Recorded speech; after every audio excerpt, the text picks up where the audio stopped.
بسم اللہ الرحمن الرحیم۔ جنت کی حور، حور کی گال، حور کا رخسار، حور کی پنڈلی، قسط نمبر 55۔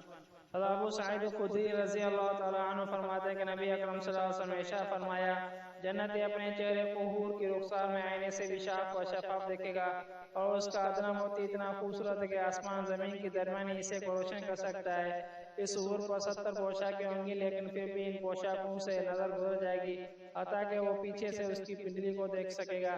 عبداللہ بن عباس رضی اللہ تعالیٰ عنہ فرماتے ہیں کہ اگر کوئی حور اپنی ہتھیلی کو آسمان زمین کے درمیان ظاہر کر دے تو تمام مخلوقات اس کے حسن کی دیوانی ہو جائے۔ اگر وہ اپنا دوپٹہ ظاہر کر دے تو اس کے حسن کے سامنے سورج دیے کی طرف نور نظر آئے۔ اگر وہ اپنے چہرے کو کھول دے تو اس کے حسن کے سامنے آسمان زمین کا درمیانی حصہ جگمگا اٹھے۔ بسم اللہ الرحمن الرحیم۔ جنت کی حور، حور کی لعاب سے سمندر میٹھا ہو جائے اور خوشبو سے روئے زمین معطر ہو جائے۔ قسط نمبر 55۔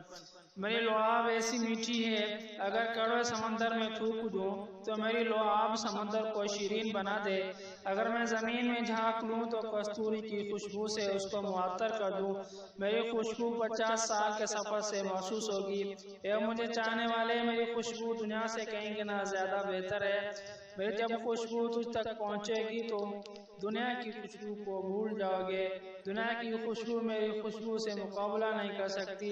ایک طرف ساری دنیا کی خوشبو اکٹھے کرو، میری صرف رائے کے برابر خوشبو دنیا میں لے جاؤ تو ساری دنیا کو معطر کر دے۔